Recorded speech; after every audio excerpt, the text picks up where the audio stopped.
Atención, este episodio contiene lenguaje agresivo, así como descripciones de los asesinatos realizados. Se recomienda discreción.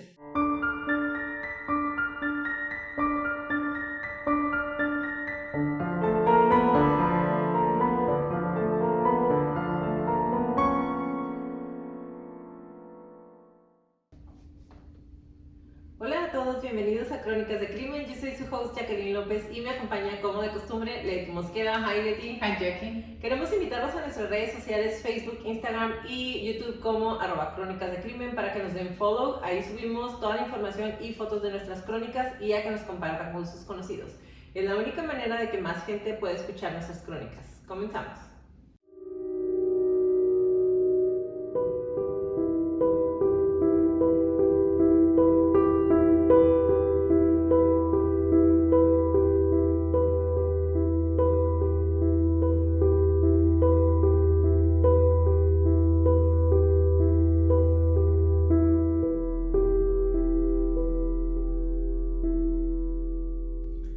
Hello a todos, esperamos que estén bien, nos dejamos una semana, no subimos episodio, la verdad es que hemos tenido varios cambios en nuestras rutinas diarias y nos estamos ajustando y no queremos traerles crónicas que estén hechas de último minuto, entonces por eso la semana pasada no pudimos subir crónicas,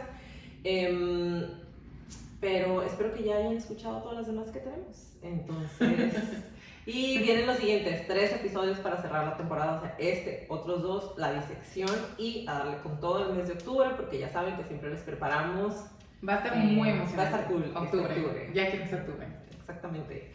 Y antes de empezar, ya saben, un saludo a toda la gente que nos escribe en las redes sociales. Los saludos de esta semana va para Juan Carlos Gómez de Guanajuato, Esmeralda Salmerón de El Salvador, Mitch Bermúdez de Estados Unidos, Fabiola T89, que fue la que dijo que iba a ser un reto cada vez que dijéramos... ¿Cómo estuvo? Quiero un video, mándanos un... Exactamente. Un reel de qué pasó. ¿Qué pasó con ese reto de El Excelente? Y Mayra Arango, Mari Meneses de Ciudad de México, Alejandro Martínez y Gonzalo Martín de Argentina y Elian Díaz de Cuba. Muchas gracias por escribirnos, gracias por escucharnos. Esperamos que les sigan gustando nuestras crónicas y empezamos ahora sí.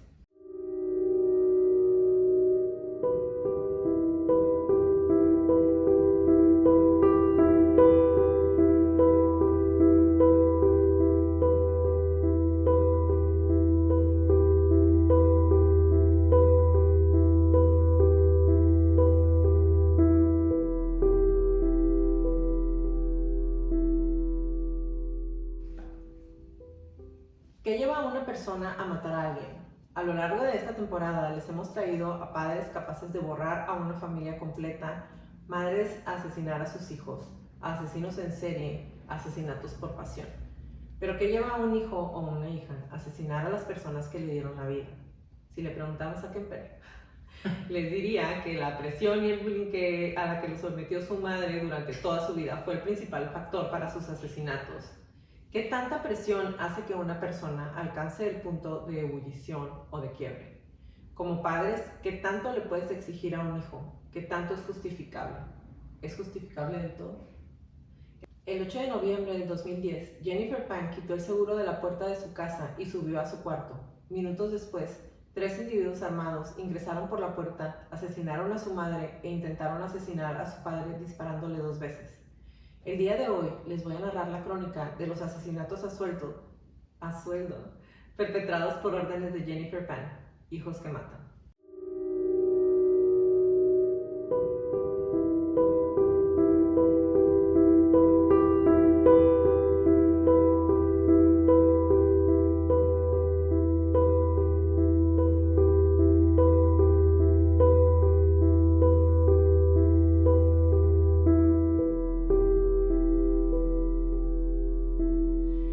La crónica del día de hoy, yo ya tenía ganas de hacerla, ya la he escuchado antes, ya había leído. Es una crónica, pues podríamos decir que no es tan vieja, pasó en el 2010. Y es a mí me llamaba la atención principalmente porque el tema es sensible. A lo largo de las crónicas hemos visto que muchos de los asesinos en serie, muchísimos, han tenido una niñez muy poco sana. Ujú. Y no necesariamente porque tengan carencias, ahí tenemos a tus amigos los Menéndez, no necesariamente han sido abusados físicamente o golpeados, ahí tenemos a Bundy, pero sí han tenido un vacío emocional, un descuido o simplemente se han sentido presionados desde niños. Lo que no justifica los asesinatos, pero nos da una mejor perspectiva de cómo va evolucionando la, entre comillas, justificación en la psique de un potencial asesino. Entonces, para mí, este caso tiene mucho que ver, es un caso muy controversial, lo van a ver conforme vayamos hablando. Otra vez, nuestro punto de vista, y lo voy a decir desde ahorita porque muy probablemente va a ser un poquito controversial. Los puntos de vista, cada una tenemos un punto de vista diferente y es únicamente eso, es nuestro punto de vista desde donde alcanzamos a ver. Y obviamente pues es para que ustedes también puedan ir aprendiendo un poco más o puedan tener un panorama más amplio de qué es lo que está sucediendo en este tipo de casos. Y la verdad, a mí el caso de Jennifer Pan se me hace muy interesante, se me hace como increíble, pero a la vez, pues sí capto qué es lo que está pasando, pero de ninguna manera es justificable, ¿no? A mí este caso me encantó. Últimamente he tenido la suerte de que los casos que hemos tomado, más hacia el final, los han estado estudiando criminólogos. Y entonces, pues les traigo un poquito más de lo que alguien que sí se dedica a eso, porque nosotros nada más somos psicólogas, no somos criminólogas, han aprendido o nos pueden enseñar. Este caso en particular trae de todo. Trae un cóctel molotov muy especial, muy bonito. Pienso que va a ser de mis más favoritos de esta No es temporada. bonito porque sea bonito. Ah, perdón, es que sí. Está muy hermoso. Lo que quiero decir es un well-rounded case. Está como muy completo el caso y sobre todo ni siquiera una necesidad de investigación. Ahorita Jacqueline nos va a platicar por qué.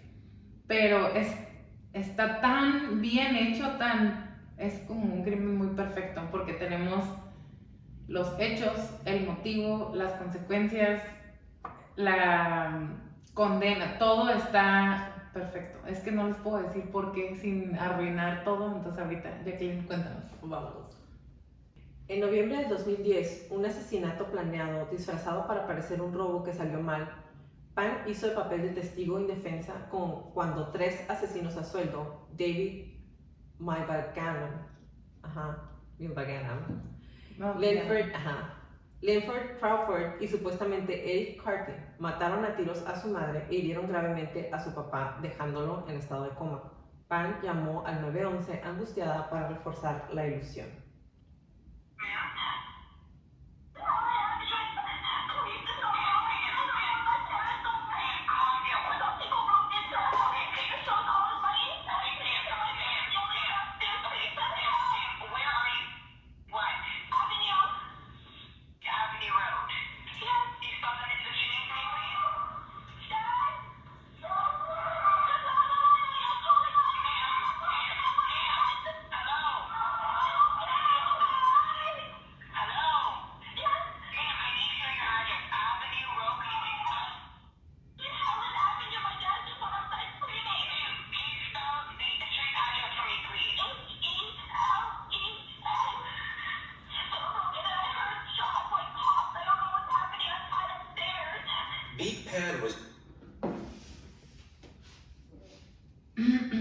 En la llamada podemos escuchar a una Jennifer Pan totalmente histérica marcando el 911 y en la llamada básicamente le está hablando a la operadora y le dice que no sabe qué está pasando, alguien entró a mi casa, escuché unos pops, no sé qué pasó, yo estoy arriba de las escaleras, o sea subiendo las escaleras. Y en eso en la llamada, cuando ella está marcando el 911, se escucha que alguien grita y ella le dice, y ella pregunta si es su papá y en vietnamés le dice que está marcando el 911, que ella está bien, que es como está él. El señor sigue gritando, realmente no se le entiende lo que está diciendo, pero él sigue gritando. Y entonces sigue hablando con la operadora le dice, necesito que te calmes, dime en dónde están y dime cuál es tu nombre. Y entonces ella ya le da toda la información que le están pidiendo. Y los titulares iniciales lo respaldaron diciendo, Vic Han Pan de Markham fue asesinada a tiros dentro de su propia casa durante lo que parece haber sido una invasión de casa al azar o un asalto al azar. En otro dijeron, informó Markham del Economist and Sun. Y cito, el asesinato de Markham sorprende a los vecinos. Los sospechosos de allanamiento de morada plantean un peligro muy real. La policía de Markham advirtió a los residentes después de la muerte de una mujer en un ataque aleatorio, dijo el Toronto Star. Pero los agentes de policía que investigaban el caso se dieron cuenta en un par de semanas lo que en un inicio parecía ser un asesinato al azar. Se develó como un plan a cabo cuidadosamente pensado por la hija de las víctimas. La madre de Jennifer Pan, Vic Ha Pan, la verdad es que se escribe B-I-C-H, o sea, Bitch Ha Pan, pero cuando yo estuve leyendo decía ahí que se pronunciaba Vic, entonces lo voy a decir así. Nacida en Bonn y su padre Hui Han Pan eran inmigrantes de China en Vietnam o Viet Hoa a Canadá. Han nació y se educó en Vietnam y se mudó a Canadá en 1979 como refugiado político. Vic también inmigró como refugiada. La pareja se casó en Toronto y vivía en Scarborough. Sus dos hijos son Jennifer, nacida en 1986, y Felix, nacido en 1989. Los Pan encontraron trabajo en Magna International, un fabricante de autopartes en Aurora, Ontario. Espera. ¿Qué? ¿Félix era más chico? Sí. Qué loco. Es que, otra vez, yo no leo estas partes normalmente para que me sorprenda. Pensé que era más grande todo el él es tiempo. más chico. Por cómo se expresan de él y como él entra y sale de la historia, da la impresión de que él es mucho más grande. ¿No te pasó lo mismo al principio? Antes de saber todo. Lo que pasa es que yo la historia... O si viste Sí, las fechas. ajá. Pero- No, yo la historia, casi desde que salió, yo me acuerdo que yo la vi. Entonces, yo sí sabía desde el principio que es un hermano más chico. Oh, pero si estás de acuerdo que sonara como si... Sí, pero Solo yo le por voy, la yo le voy más libertad. a que es hombre. Porque es hombre. Exactamente. Una disculpa por la interrupción. Los Pan encontraron trabajo, como les mencioné, en Magna International, un fabricante de autopartes en Aurora, Ontario. Han trabajó como fabricante de herramientas y materiales, mientras que Vic fabricaba piezas de automóviles. La pareja trabajó duro, eran muy trabajadores y fue muy persistente y ahorraban mucho dinero para asegurarse de que sus hijos tuvieran la educación y oportunidades que ellos mismos no habían tenido. Han y Vic eran muy ahorrativos, muy ahorradores, y en 2004 eran lo suficientemente estables financieramente como para comprar una casa muy grande, y así lo describen, como con un garage para 2 carros en una calle residencial en Markham, una ciudad en el área metropolitana de Toronto con una gran población asiática. Vic conducía un Lexus ES300 y Han conducía un Mercedes-Benz clase C, y tenían en ahorros como $200,000. Le está viendo bien. Ajá, y a eso voy porque en el año que haya sido, un Lexus y un Mercedes son carros de lujo. Es lo que te iba a decir. Entonces, sí les iba bien económicamente, sí ahorraban muy bien. Los padres de Jennifer establecieron muchas metas para sus hijos y tenían expectativas extremadamente altas de ellos. Y esto realmente no es nuevo en las familias asiáticas, según lo que estuve leyendo. O sea, no digo que todos sean iguales, obviamente, y aquí es donde vamos a empezar con la parte que les digo, causó una controversia muy grande desde que salió el caso, y ahorita les voy a explicar por qué. Pero sí he sabido que este tipo de familias basan mucho su vida familiar en la exigencia o en las expectativas que tienen de sus hijos, a quienes, entre comillas, les corresponde mejorar lo que sus padres tienen o les han dado. Por ejemplo, Jennifer fue obligada a tomar lecciones de piano desde la edad de 4 años, y durante las entrevistas lo menciona y lo menciona y lo menciona una y otra vez. Siempre tomé clases de piano, siempre me hicieron tomar esto, siempre esto. La familia siempre es primero. Durante todas sus entrevistas, hay más de 19 horas de entrevistas de la mujer, ¿ok? Muchísima información. También la hicieron tomar clases de patinaje artístico en donde entrenaba la mayoría de los días de la semana. Y esto para ella sí era un sueño. Ella era una excelente, excelente patinadora. Y hasta se había pensado que podía llegar al equipo olímpico en patinaje y tenía expectativas de convertirse ella sola en campeona olímpica de patinaje artístico. Esto hasta que se rompió un ligamento de la rodilla a los 14 años. Y entonces le dicen que nunca va a poder volver a patinar, por lo menos no de manera profesional. Y aquí ella sí, sus sueños sí se ven interrumpidos por eso, porque ella lo admite tiempo después, ¿no? A mí nunca me gustó la escuela, yo no era buena en la escuela, no tenía super calificaciones, pero era muy buena en el patinaje. Entonces, si tienes unos papás que siempre tienen expectativas muy altas sobre tu persona y sobre lo que tienes que hacer en la vida desde que nacieron, mis hijos tienen que ser excepcionales. Y entonces ella no podía brillar en la escuela, pero era excelente patinadora. Para ella era como, bueno, tal vez no voy a dar esto, pero en esto voy a brillar y voy a ser la mejor patinadora. Entonces cuando tiene el accidente y se rompe el ligamento, todo se le va al suelo a ella, porque entonces ahora sí tengo que, a fuerzas, tengo que ser excelente estudiante. Y entonces los papás es como que, pues no, ya no vas a poder ser patinadora olímpica, ya no vas a ir a patinar, aunque puedas hacerlo de manera como hobby, porque no es un hobby. Porque ¿de qué qué va a aportar? Exactamente. A mí no me interesa que tengas hobbies, a mí me interesa que seas la mejor en algo. Ya no vas a poder ser la mejor patinadora, pues ya no vas a ir a patinar. Entonces la sacan de ahí. Y es donde no le queda más remedio que aplicarse en un plano en el que para ella no era nada fácil. Debía poner todo su empeño en el ámbito escolar, que como ya les comenté, no era lo que ella quería. Y Jennifer asiste a la escuela secundaria católica en Mary Ward, donde tocó la flauta en la banda de la escuela también, porque sus papás le pedían que hiciera muchas actividades extracurriculares. Además del piano, tocaba la flauta y patinaba. ¿Encontraste? Porque yo no. Si hablaron con ella así de claro. ¿Cómo? De como ya no puedes ser patinadora olímpica, entonces te va a quitar el tiempo y mejor dedícate a la escuela. O sea, claramente tuvieron esta plática con ella. Sí, los papás te dijeron eso. Interesante. A pesar de, según declaraciones de una amiga de la escuela, Karen K. Ho, Han era visto como el clásico padre tigre. En la cultura asiática, el tiger parenting es algo muy común. Y Vic era su cómplice, era la mamá, hacía lo que el papá le decía, básicamente, que era también exigirle a los hijos. Los padres recogían a Jennifer cuando iba a las clases, cuando se terminaban las clases, todos los días. Ella no podía, tenía muchas cosas extracurriculares que aportaran algo para su educación.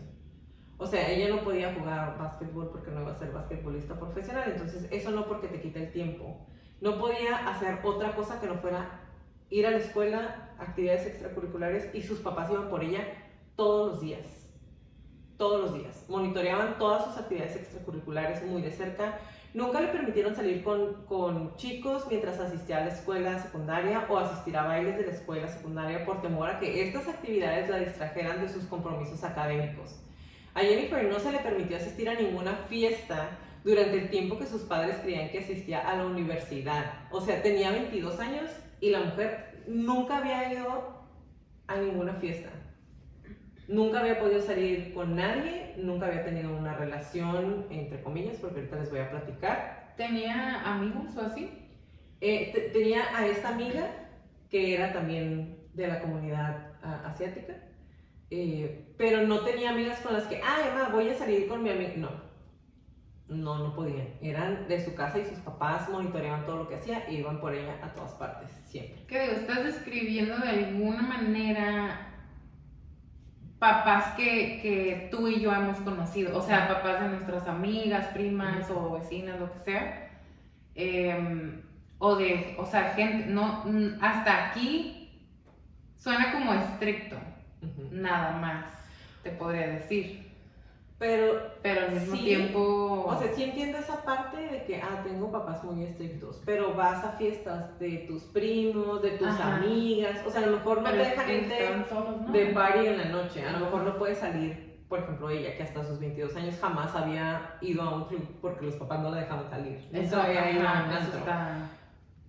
Entonces a lo mejor tienes papás muy estrictos que te dicen, no, pues a esta hora te sales y a esta hora regresas y necesito saber con quién estás, quién es el papá, cómo se llama, dónde está el teléfono, dónde está la casa, necesito saber toda la información. Ella ni siquiera eso, no podía salir, no tenía permiso de salir, porque no querían que interrumpieran sus cosas realmente. O sea, no es como que, va a interferir con tus clases, no. No se puede. Te va a distraer de este camino que tienes que seguir, ¿no? De este camino de excelencia. A la edad de 22 años, como ya se los comenté, nunca había ido a un club, no había estado borracha, nunca había ido a ninguna casa de un amigo, nunca se había ido de vacaciones sin sus papás. Según los informes de Jennifer y sus amigos, consideraban esta educación como restrictiva y muy opresiva. Sí, en realidad, o sea, imagínate vivir sin permisos de nada, ¿no? O sea, y sus papás solo esperaban 10 de calificación. Si tenía otra calificación, era deshonrada tú y deshonrada tu vaca. Deshonora a ti, deshonora a tu vaca. Y otra vez te voy a interrumpir. Es que hace rato que estábamos platicando antes de empezar. Te decía que si viste Gilmore Girls. Está en Netflix, porque si nunca lo han visto, es un programa ya viejito. O sea, cuando yo estaba chica, ya había empezado. Y hay dos personajes ahí, tres. Está la principal, que es la Rory. A ella también le exigían bastante, pero al mismo tiempo no era la mamá, eran los abuelos, por ejemplo. Pero estaba la abuela. Pero estaba su amiga, que coincidentalmente era coreana. Y a ella así la tenían, de que no podía ni siquiera salir, no podía hablar por teléfono, horarios súper estrictos, no podía tener amigos, apenas soportaban a esta chica. Y en la escuela, que también era una escuela muy acá, había otra chica que una vez le dieron un A-, que es equivalente a un 9.5, y estaba llorando la morra, ¿no? Porque, y ellas querían entrar a Harvard y cosas así, y necesitaban tener todas las actividades extracurriculares. O sea, no es tan a lo que voy, no es que eso sea el extremo, pero todo junto. Porque a la chica Lane, a la chica coreana, a ella le exigían mucho en cuanto al control y restricción, pero no estaba en un Ivy League School, o no estaba destinada a eso, un Ivy League School. Porque aparte, y digo, otra vez, yo no tengo hijos, tampoco tiene hijos, entonces lo decimos desde nuestro punto de vista. Desde la comunidad de Ajá. Yo pienso que no todas las personas, no todos los individuos contamos o cuentan o hay acceso a herramientas para poder sobrellevar este tipo de exigencias, para entender por qué. Exactamente por qué. O sea, déjame, porque básicamente ella es como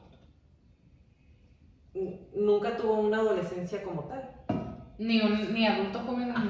Ni una niñez como normal. Todo fue basado en cubrir las expectativas que sus papás pusieron sobre ella desde que nació. O desde antes, quizás. Exactamente. A pesar de las altas expectativas de sus padres de que Jennifer obtuviera buenas calificaciones en la escuela secundaria y a pesar de que iban por ella a todas partes, sus calificaciones en la escuela fueron algo promedio en el rango de 70%, excepto en música, que siempre fue buenísima en música y le gustaba mucho. Ella falsificó entonces, cuando le empezó a ir mal a la escuela para que sus papás no le dijeran nada, falsificó boletas de calificaciones varias veces utilizando plantillas falsas, engañando a sus padres, haciéndoles creer que obtuvo excelentes calificaciones. Cuando Jennifer reprobó la clase de cálculo en el grado 12, la Universidad de Ryerson anuló su admisión que ya le habían dado, le mandaron una preadmisión. Reprueba cálculo, se la quitan. Y como no podía soportar que la percibieran como una fracasada, empezó a mentirle a sus conocidos, incluyendo a sus padres obviamente, y fingió que asistía a la universidad. Lo que hacía en cambio era irse a cafés y librerías y enseñó como profesora de piano y trabajó en un restaurante para ganar dinero. Eso lo hacía mientras les decía a sus papás que estaban yendo a la universidad. Qué loco. Para mantener la farsa, Jennifer les dijo a sus padres que había ganado becas y luego afirmó falsamente que había aceptado una oferta en el programa de farmacología de la Universidad de Toronto. Llegó al extremo de comprar libros de textos de segunda mano y ver videos relacionados con la farmacología para crear cuadernos llenos de supuestos apuntes de clase que podía mostrarle a sus papás. Se me hace enfermo de ambos lados. O sea, que le revisen los cuadernos. Ajá. Y ella, pues, llenando los cuadernos también. O sea, los dos, pues, ambas dos Exactamente. partes.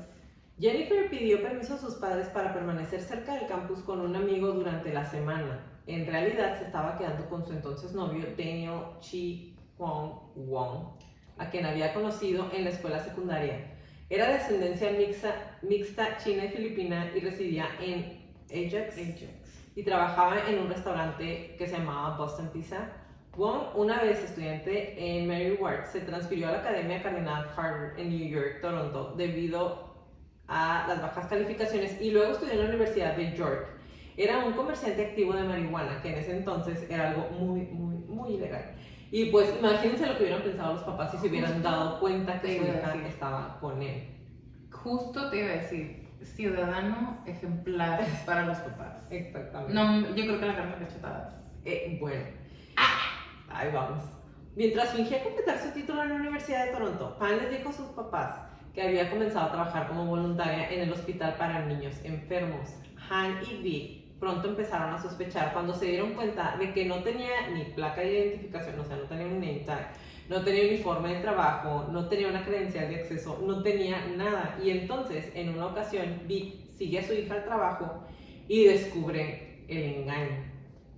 En estado de shock, Han quiso echar a Jennifer de la casa. O sea, su papá fue como que de sonora, tú vas a acabar, tú ya no eres mi hija y te vas de la casa. Y la mamá le dice que la deje que se quede. Y es que, qué contradicción. Te tengo tan agarrado y en el momento en el que te sales de lo que yo te tengo programado, entonces te vas completo. No me hace mucho sentido. Mira, otra vez, no es justificación, de ninguna manera es justificación las acciones que toma Jennifer para esto. Pero yo pienso que se fue sintiendo cada vez más acorralada. O sea, realmente no tenía, o sea, sí tenía opción de decirle la verdad y que el papá le dijera, pues, qué vergüenza eres.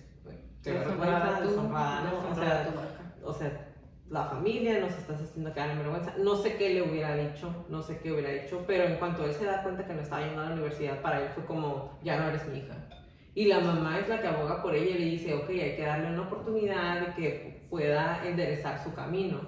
Su hermano en este entonces ya está estudiando, no está ahí en la casa, va y viene, pero con él fíjate que busqué y no hay mucha información. Es lo y que otra te vez, decía. en este tipo de familias, a final de cuentas, él era el hombre. Entonces, no eran igual de estrictos con él que con ella. Pero, y ella era la primera. Wouldn't it make more sense? No sería Tuviera más sentido. más lógico o más sentido que con el hombre se cargaran más si son.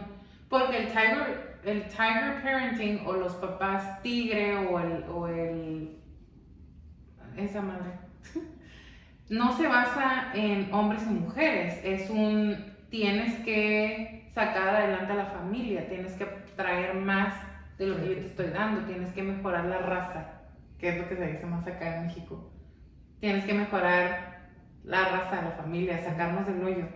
Y donde yo estoy leyendo, no viene desde un lugar del machismo. Bueno, entonces puede ser que el hijo haya sido muy inteligente y él haya estado cumpliendo las expectativas de los padres. Cubriendo todas las palomitas, porque yo tampoco encontré, o sea, no me puse a buscar tanto para yo sí evitar busqué de él, crimen.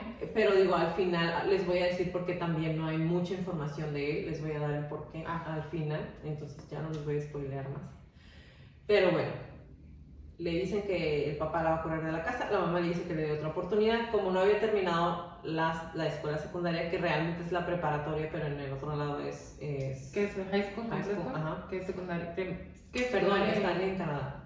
Entonces, Sí, allá. pero se parecen. Ajá. Bueno. Entonces, bueno, no había terminado lo que es aquí la preparatoria y finalmente empieza a trabajar para terminar la escuela por completo y luego sus papás le dicen que de la aplicación para la universidad. Sin embargo, tenía prohibido ponerse en contacto con Wong o ir a cualquier lugar excepto a su trabajo de profesora como piano. Sin embargo, obviamente, seguía hablando con Wong, su exnovio. Ahora bien, los papás se dan cuenta que está con él. Obviamente el papá es de, estás pero mal de la cabeza, necesitas dejar de verlo. Si no lo dejas de ver, si no dejas de juntarte con él, te vas a ir de la casa y ya no eres mi hijo. O sea, para ellos sí es como, te corto totalmente mi vida, ya no vas a tener dinero, ya no vas a tener nada, ya no somos tu familia si sales de esta casa. You were gonna shun her. O sea, la iban a desconocer, ajá. Como desheredar, exactamente. Le iban a expulsar de la familia. Entonces, cuando Jennifer tenía 24 años, Wong se consigue, cansado de intentar entablar una relación con ella, ya que obviamente pues no la dejan salir, realmente no puede tener una relación más que normal. Exactamente, de repente se veían, de repente se escribían en los momentos en que ella iba de su casa a dar las clases de piano, realmente cero tiempo. Entonces él empieza a tener una relación. Wong rompe su relación con Jennifer y empieza a salir con otra joven. Cuando Pan se entera, le dice a Wong que un hombre había entrado a su casa mostrando lo que parecía ser una placa de policía, después de lo cual varios hombres se apresuraron y la violaron en grupo. Pan le dice esto a Wong, a su exnovio, y después le dice que todo esto había sido por su nueva novia, que su nueva novia la había mandado violar en grupo a su casa. Y entonces él es como de que, o sea, no inventes, deja a la otra chica. Y obviamente todo esto era falso, pero lo hizo porque no quería perderse lo que para mi punto de vista era la única persona que hasta ese momento había mostrado algún tipo de sentimiento o afecto para ella. No que haya sido el más sano. Y me imagino que más adelante nos vas a explicar un poco más al respecto, pero qué estrés, o sea, yo te puedo decir que hasta que dejé de vivir en casa de mis papás, jamás me quedé a dormir en la casa de nadie más porque no tenía permiso. Pero, ¿A los cuántos años saliste? Ay, mira, nadie necesita saber eso, pero yo estaba muy adulta cuando me salí de vivir de la casa de mis papás. Y sí necesitaba pedir permiso, pero sí me daban permiso. Pero sí, ya estaba muy grande. Pero entonces te pones... imagínate vivir así encerrada y aparte haciendo constantemente algo que no disfrutas. Y no nada más eso, sino que aparte de tener que hacer algo que no te gusta, algo que no disfrutas, algo que no es tu fuerte, es algo en lo que tienes que ser excelente. No me gusta la escuela, no soy lo suficientemente buena, yo lo sé, estoy batallando. Y aparte no nada más lo tengo que hacer, tengo que ser excelente en hacerlo. Sí. Qué cansancio. Sí, es una presión bastante interesante, por llamarle de alguna manera. Y miren, no justifico para nada el hecho de que haya matado a sus papás, pero tampoco justifico el hecho de que tengas un hijo al que no le das permiso de vivir su vida porque necesitas satisfacer tus expectativas, porque necesitas vivir a través de tu hijo. Y entonces, es mi punto de vista muy personal, ¿no? Aunque yo no tengo hijos, otra vez no tengo hijos, pero es como, ¿en qué momento la pensaban dejar vivir su vida? O sea, ¿en qué momento? ¿Cuándo? Pienso que no estaba en sus planes. Por lo que estamos viendo hasta ahorita, y no me quiero adelantar a lo que yo les voy a platicar, pero I really don't think it was in the plans. No estaban en los planes. Y les voy a dejar una nota de algo que se escribió respecto a lo que les acabo de mencionar, porque otra vez, yo digo, no nos corresponde para nada juzgar lo que estaban haciendo sus papás, pero es algo, como ya les mencioné, que en la cultura asiática se supone que está muy arraigado. Y bueno, les voy a decir, y cito, es un error tomar un caso y generalizar o estereotipar, señaló Jennifer Lee, la profesora de sociología de la Universidad de Carolina en Irvine, que se especializa en la vida asiático-estadounidense en Estados Unidos. Y dijo que sería un error atribuir los problemas de Jennifer a la, entre comillas, crianza de los padres tigres, que es el tiger parenting que nos está mencionando Leti. La historia de Jennifer es un caso extremo y continuó, entre comillas. Es muy fácil culpar a los padres inmigrantes, dijo Lee, coautor del recientemente publicado libro The Asian American Achievement Paradox. El peligro de destacar casos como el de Jennifer es que contribuyen a la idea errónea de que todos los niños asiático-americanos experimentan esa presión extrema y son mentalmente inestables. Pero ella dijo, los padres de Jennifer ciertamente tuvieron un papel en hacer que se sintiera atrapada, pero creo que hay una discusión más amplia sobre las expectativas que los maestros, los compañeros y las instituciones depositan en personas como Jennifer para que se ajusten a ese estereotipo de los asiáticos excepcionales, estudiantes estadounidenses. Desde que se publicó el artículo de Howe, ha sido ampliamente compartido en Facebook, tocando una fibra sensible con los niños inmigrantes asiáticos en Canadá y Estados Unidos que han recurrido a las redes sociales para compartir historias sobre las altas expectativas de sus padres y el miedo paralizante asociado con no cumplir con ellas. Todo esto pasó a raíz de que sale la historia de Pan. Se escribe el artículo en donde dice, no podemos estereotipar, no podemos tomar un caso y decir que todos los casos son iguales, pero entonces, cuando sale esto, un montón de estudiantes asiático-americanos que están en Estados Unidos empiezan a subir sus historias del terror a Facebook, diciendo, a mis papás me ponían a hacer esto, mis papás, yo tenía que hacer esto, imagínate qué miedo, porque entonces te das cuenta que tal vez ya que estás más adulto dices, y qué bueno que me pusieron la presión que me pusieron en mí porque soy un excelente cirujano, porque soy un excelente lo que sea. Pero tal vez llega un momento en la adolescencia que todo el mundo lo tenemos, pero tal vez para ellos es como, me siento atrapado realmente, no sé qué hacer, me siento mal, me siento mentalmente inestable porque no puedo cumplir con las expectativas que están poniendo sobre mí. En la discusión de Reddit sobre la historia, un usuario que creó una cuenta nueva para poder ser anónimo escribió, y cito, esta historia me hizo un número, o it made a number on me, o que quiere decir como me sentí súper identificado, porque mi vida solía parecerse a la de ella. Vengo de una familia asiática con mucha de esa mentalidad de padre inmigrante. Yo era un estudiante excepcional en la escuela secundaria, obtenía becas para la universidad y tenía mi elección a cuál asistir. Y luego todo se fue cuesta abajo a partir de ahí. También vivía en casa fingiendo tener un trabajo respetable. Mis padres me dieron todo, se sacrificaron tanto por mi éxito y este fue el resultado.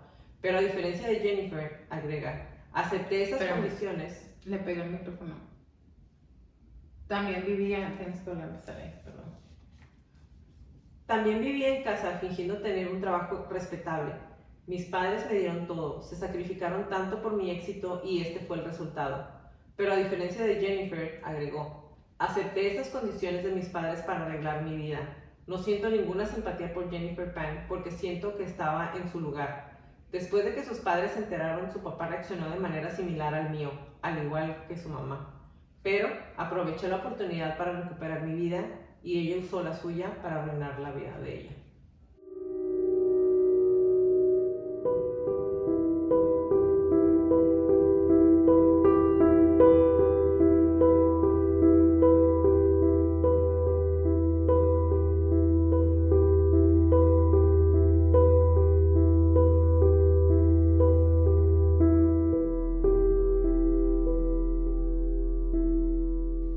En la primavera del 2010, Pan se puso en contacto con Andrew Montemayor, un amigo de la escuela secundaria que según ella se había jactado en sus años de escuela secundaria de robar a la gente a punta de cuchillo.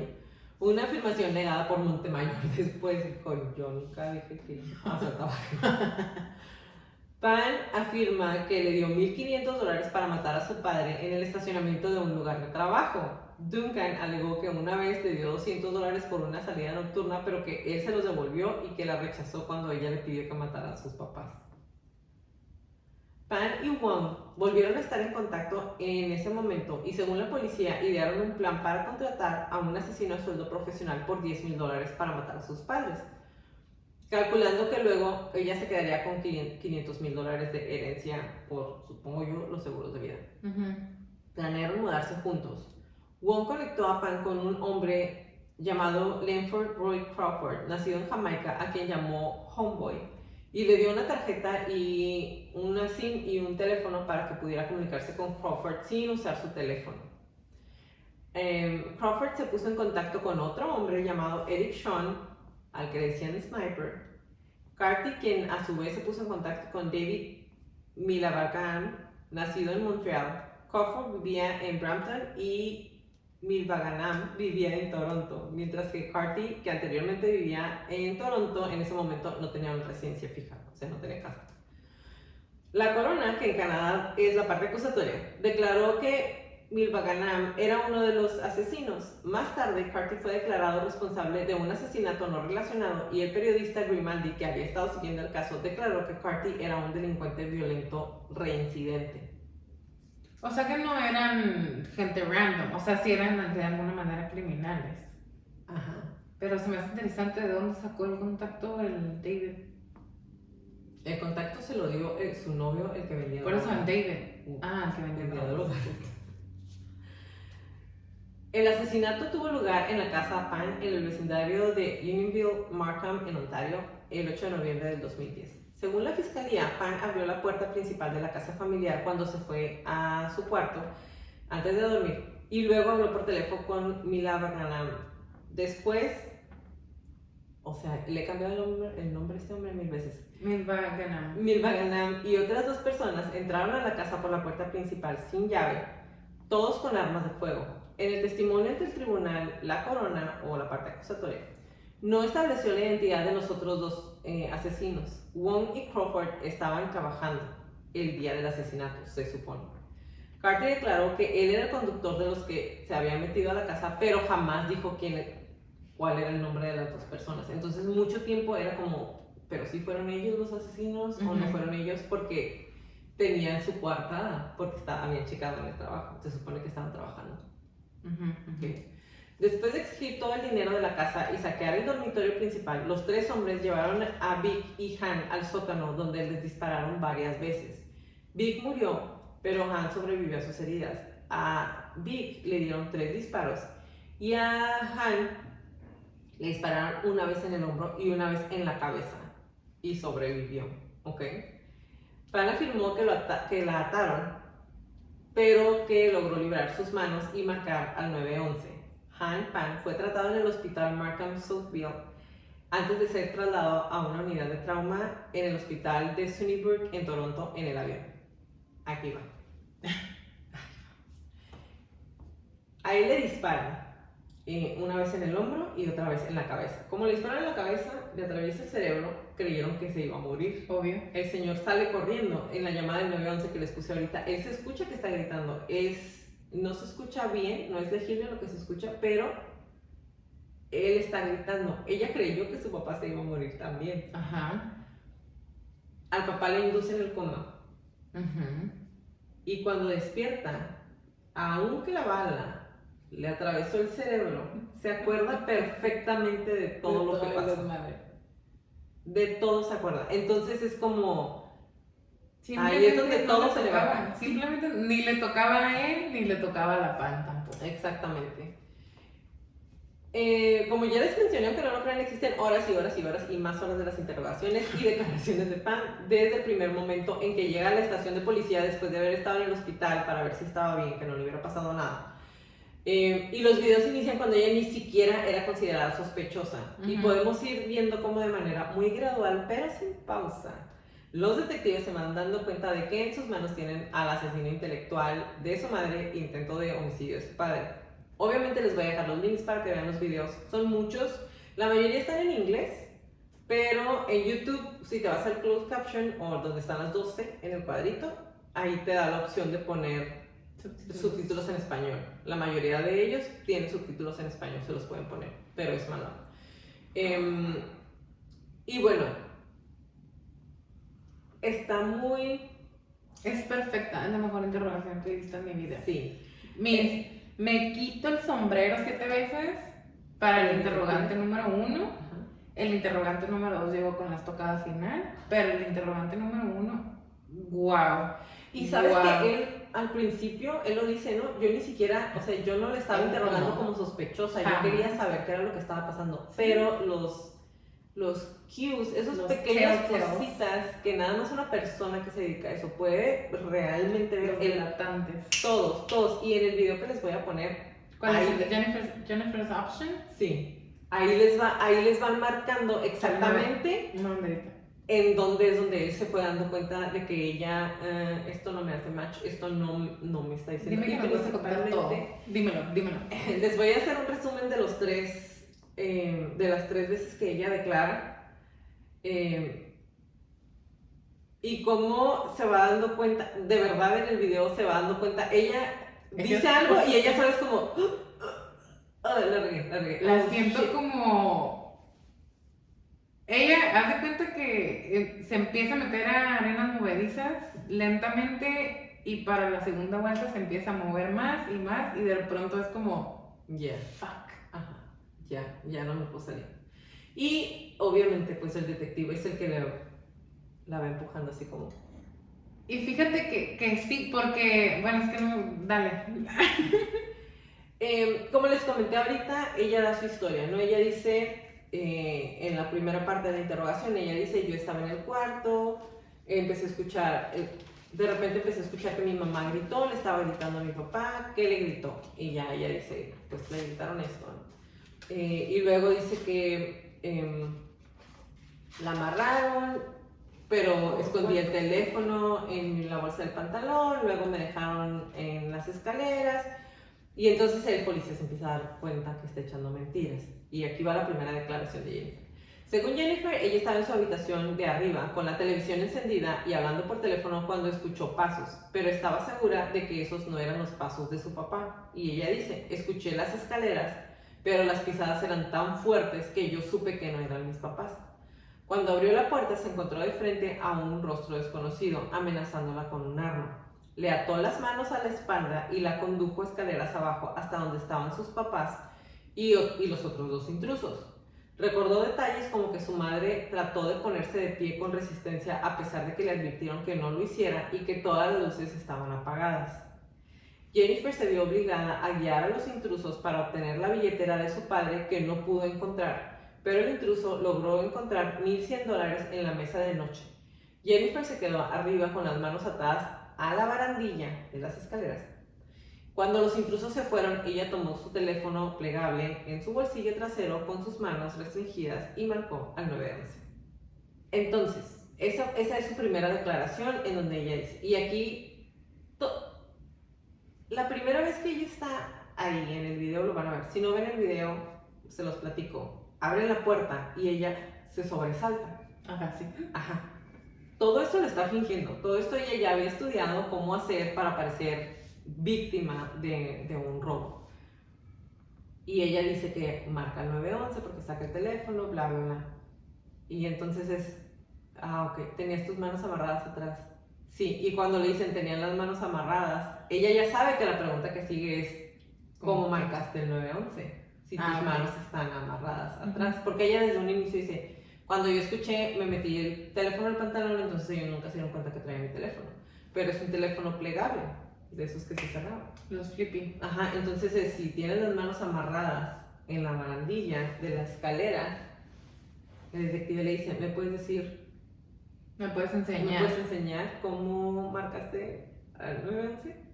Y entonces ella empieza así como que, es que pues me puede soltar una mano y entonces marqué el 911 y es cuando mi papá empieza a gritar y desvía la conversación y el detective, como es la primera vez, va notando nada más qué es lo que está diciendo de manera inconsistente y dice, te voy a dejar para que te confíes, ¿no? En la segunda declaración de Jennifer dice, algo andaba mal desde su primera declaración, parecía genuinamente arrepentida en su declaración voluntaria, pero hubo momentos en que mostró inconsistencias en sus declaraciones. En su segunda declaración se equivocó cuando dijo que estaba atada. Cuando el detective lo señaló, se apresuró a defenderse afirmando que ya lo había mencionado, porque en la segunda declaración ella dice, no, pues es que cuando me bajaron y mis papás y bla, bla, bla, y el detective le dice, ahí fue cuando me dijiste que ya tenía las manos amarradas. Y ella, sí, por eso. O sea, te acabo de decir que tenía las manos amarradas, pero en realidad no lo había dicho. Y lo dice tantas veces como tratando de convencer al mismo detective de que sí, o sea, te lo acabo de decir que ya tenía las manos amarradas, pero pues no es cierto. Y para mí es como también una parte ilógica porque obviamente te están grabando. Obviamente van a regresar, se van a dar cuenta que no estás diciendo eso. Pero bueno, también se contradijo a sí misma sobre el segundo intruso, quien inicialmente dijo que no había dicho nada, pero presenció que el segundo intruso amenazaba a su madre en la segunda declaración. O sea, en la primera dijo, ese dude no habló, y en esta dijo, él estaba amenazando a mi mamá. El papel que usó para secarse las lágrimas estaba completamente seco al final del interrogatorio, y la gran pregunta seguía diciendo por qué 3 intrusos dejaron a una testigo. Y aquí está, ella de repente empieza como que a llorar, y el detective saca un Kleenex, un pañuelo, y se lo da. Y en lugar de sonarse la nariz o sacarse las lágrimas, ella hace esto y pone la cara completa en el pañuelo, en el Kleenex, está así. Y cuando se quita, está seco. O sea, no lloró, no, nada. Y el detective obviamente también de eso se da cuenta. Y entonces para ellos la pregunta era, ok, si entraron a robar, si iban a matar a tu papá, si mataron a tu mamá, ¿por qué dejarte viva a ti? Es una pregunta que se queda ahí. Pero fue el papá de Jennifer quien proporcionó la última prueba que cambió el estado de Jennifer de testigo a sospechoso. El papá, como les comenté, se acordaba de todo lo que había pasado. Wei Han pudo despertar de su coma inducido y pudo dar su declaración a la policía. Según él, Jennifer parecía sentirse cómoda hablando con los asesinos o con los sicarios, o sea, ya los conocía. Tampoco estaba atada cuando mostró a los intrusos la casa. Ella les dijo en dónde estaba cada cosa y no iba amarrada de las manos. Después de que los intrusos se fueron, salió gritando del piso del sótano al piso principal, gimiendo de dolor, o sea, Han. Y él dice, como se dio cuenta que ella estaba platicando con los asesinos y caminando con ellos en la casa, en lugar de pedirle ayuda, cuando regresa después de que le dan el balazo en la cabeza, se sale de la casa corriendo porque le tenía miedo a su hija. Entonces dice, mostré mi desconfianza cuando decido escapar de la casa, me voy a la casa de mi vecino en lugar de ver a mi hija en el piso de arriba, quien supuestamente le estaba gritando a su teléfono en la llamada del 911, que es la llamada que escuchamos en un inicio. La tercera declaración de Jennifer dice, finalmente un investigador con mucha experiencia, que es tu segundo investigador favorito, pudo romper sus mentiras después de horas y horas de interrogatorio. Eso solo sucedió después de que el investigador mintiera que tenían una grabación satelital que mostraba la actividad y movimiento de todos en la casa. Por contexto, es legal en Canadá que los investigadores utilicen la técnica READ, que básicamente les permite mentir a los sospechosos. En Estados Unidos no se puede mentir para obtener una declaración porque la invalida. En Canadá sí se puede. Entonces, se me hace súper fregón. Fíjate que ya sé que fuiste tú, te tengo grabado, pero dime. Eso, básicamente. Pues sí fui. Y Jennifer, entonces aquí es donde dice, sí, contraté a los sicarios. Ya bailó. Pero los contraté para que me mataran a mí. Me encanta. Entonces, como que para que te mataran a ti. Pues es que yo quería suicidarme, pero no quería decepcionar más a mis papás. Afirmó que intentó quitarse la vida antes, pero no pudo hacerlo. Y cuando le preguntaron por qué entonces planeó el suicidio, entre comillas, cuando sus padres estaban cerca, respondió, nunca estaba sola. Nunca me dejaban sola, por eso fue de noche. Que obviamente está mal todo esto. Pero imagínate cómo se sentía, y no por haberlos mandado a asesinar. Con esa respuesta te dice todo. ¿Por qué lo trataste de hacer así? Nunca estaba sola. O sea, vivía realmente asfixiada. Asfixiada. Y otra vez, no estoy justificando lo que hizo, simplemente habemos individuos con diferente acceso a información como para poder sobrellevar o no cierto tipo de presión, ¿no? Por eso no toda la gente puede ser espía, porque te van a sacar la verdad, aunque te estén torturando. Hay gente que sí acepta las torturas, hay gente que no puede con eso. Entonces, básicamente, Jennifer intentó cancelar toda esta información cuando su relación con su padre mejoró. Trató de sentirse mejor y de no querer suicidarse. Pero el plan se llevó a cabo de todas maneras con sus padres siendo asesinados en lugar de ella. Cuando ya ella les dijo a los asesinos, eso quiso decir ella, que intenté mejorar la relación con mi papá, les dije que siempre no necesitaba que se llevara a cabo el trabajo, pero ellos de todas maneras fueron y mataron a mis papás en lugar de matarme a mí. Claro, porque un asesino ya con una agenda no puede cambiar.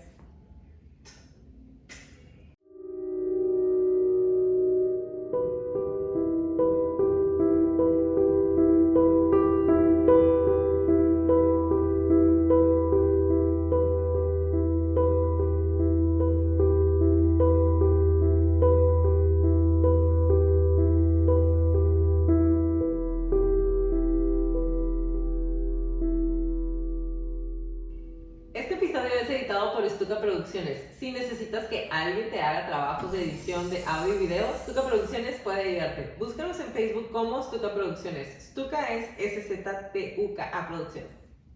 El juicio de Pan y sus cómplices comenzó el 19 de enero del 2014 en Newmarket y se prolongó durante 10 meses. Todos se declararon inocentes de los cargos de asesinato en primer grado, intento de asesinato y conspiración para cometer asesinato.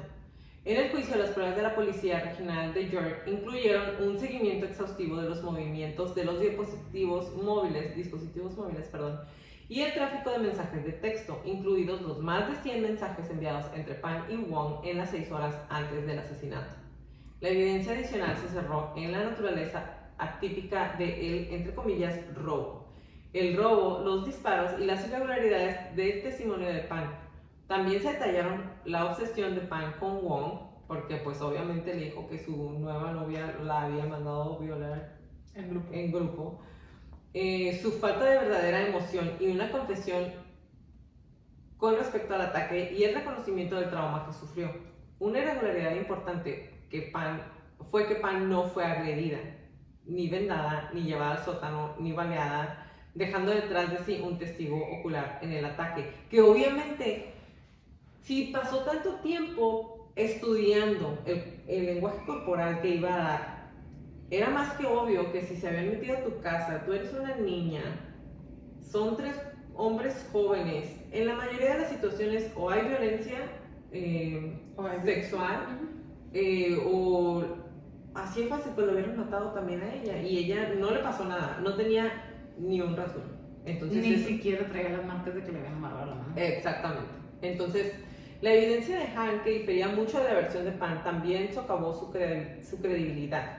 El ensayo incluyó más de 200 exhibiciones, más de 50 testigos declararon en el juicio en favor de Han, o sea, el papá de Pan. Pan, Wong y Milvanganam y Crawford fueron condenados el 13 de diciembre de 2014 y cada uno recibió una sentencia de por vida sin posibilidad de libertad condicional durante 25 años. Wow. Originalmente, Carty fue juzgado con los otros perpetradores, pero Edward Sapiano, el abogado de Carty, cayó enfermo, por lo que alrededor del verano del 2014 su caso fue declarado nulo. En diciembre del 2015, Carty recibió una sentencia de 18 años después de declararse culpable de conspirar para cometer un asesinato, con elegibilidad para libertad condicional después de 9 años, cual que menos mal le fue. Pero es que si ya te invalidaron, ya estás de por vida, te invalidan tu juicio y en la siguiente vuelta, bueno, pues sí fui, pero a corto. Y también él dijo, fue como que no deseaba someter a Han a otro juicio penal. Claro. O sea, se dio cuenta de lo del señor y fue como, está bien. Criminal. Exactamente. Claro.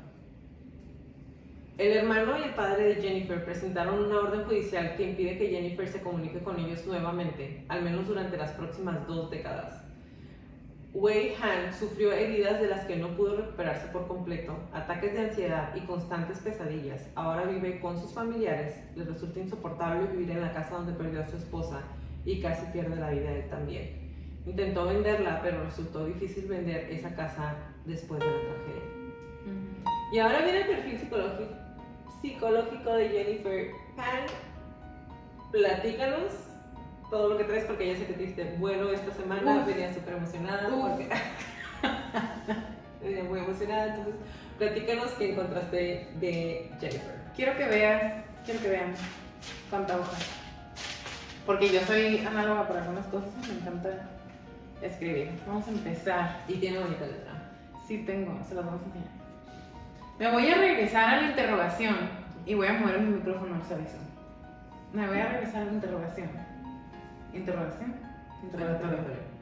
Interrogation. Al interrogatorio. No lo dijiste bien ninguna vez. Interrogatorio. Interrogation. Ahí les va.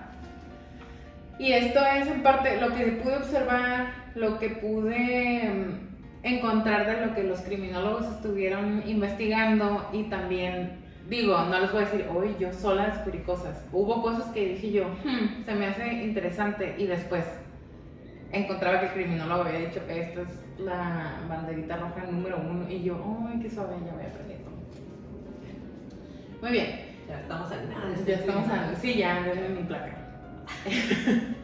La interrogación, interrogatorio, empieza aproximadamente 3 horas después de los hechos. Y es y lo hice de nuevo, es el primer oficial, no traigo el nombre por supuesto, Slater, algo así como Slater o Slayer, o algo así. Slayer. Algo así como interesante, como nombre artístico.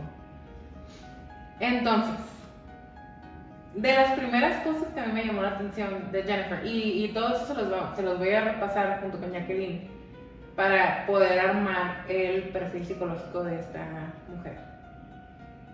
De las primeras cosas que Jennifer pregunta es, ¿qué pasa si ahorita se me olvida y al rato me acuerdo? O si ahorita digo algo que realmente no es y al rato lo quiero corregir, ¿se puede?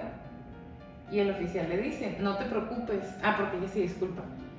No te preocupes, no tienes nada de qué disculparte, yo nada más quiero que me platiques todo lo que pasó, hay cámaras por todos lados, no sé dónde están, hay micrófonos por todos lados, no sé dónde están, necesito que hables fuerte y claro, porque no sé dónde están los micrófonos, este es un nuevo cuarto al que yo no había entrado.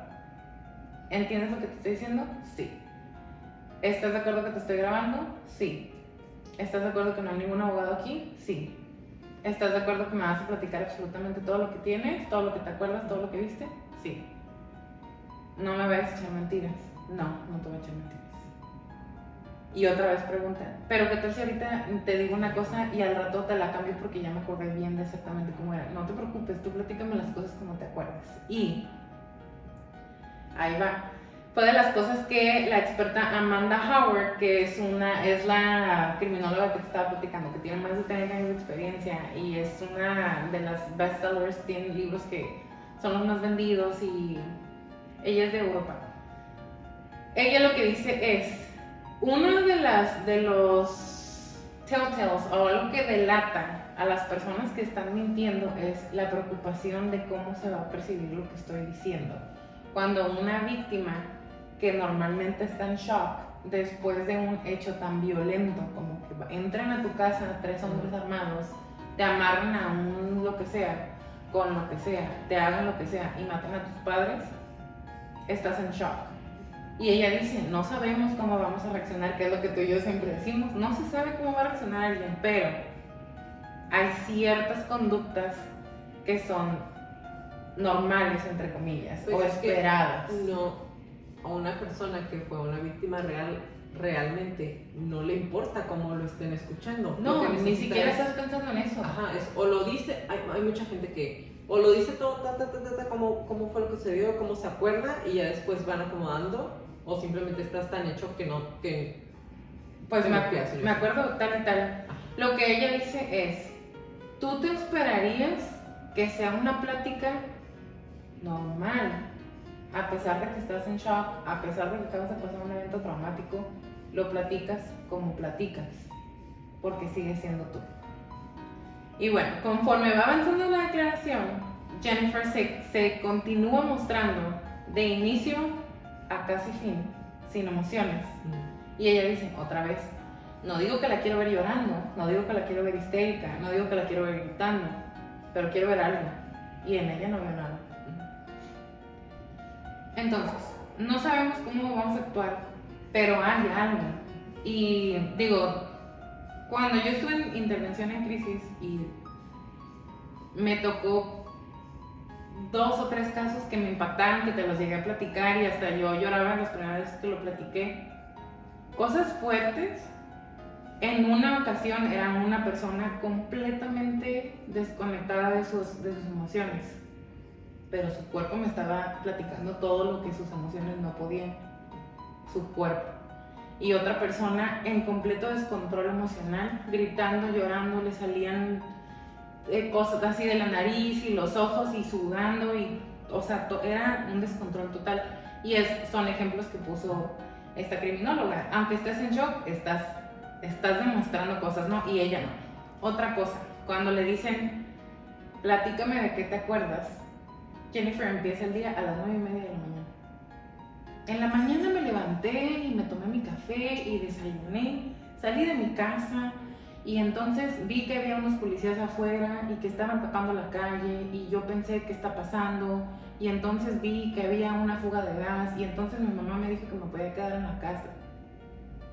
Y dice el policía, entonces ella está levantando una banderita literal mientras está viendo el video, levanta la banderita y el policía al mismo tiempo anota. Y yo también dije, ¿por qué empezó en la mañana? Ajá. Y me puse a pensar cuando Jacqueline y yo estábamos platicando. Yo me regresé y dije, le pregunto, ¿cómo fue empezó tu día? No. ¿De qué te acuerdas? Y dije yo, a mí me encanta dar detalles y me molesta y me encanta de mí misma.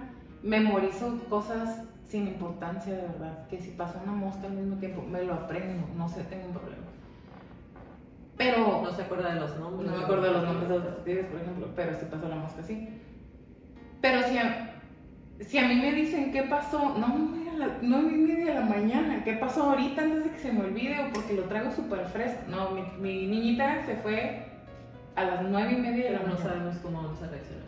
Sí, pero no. Y lo que es muy extraño porque, otra vez, dice la criminóloga, la mayoría de las personas empieza en media hora antes, 15 minutos antes. El día pasó como normal, me levanté a la misma hora de siempre, hice mis actividades, llegué a mi casa, mis papás llegaron, nos fuimos a dormir y ¡pum! Empezó todo. No, hasta qué se puso, qué desayunó, a qué hora salió, las horas las traía exactas. Y dice la criminóloga, y me hace mucho sentido, ¿saben por qué ella estaba tan preocupada y se memorizó? Y desde por qué empezó hasta ya su día. Porque cuando ella sale y ve a los policías tapando la calle, desde ahí empieza su ansiedad. ¿Qué pasa si no se van?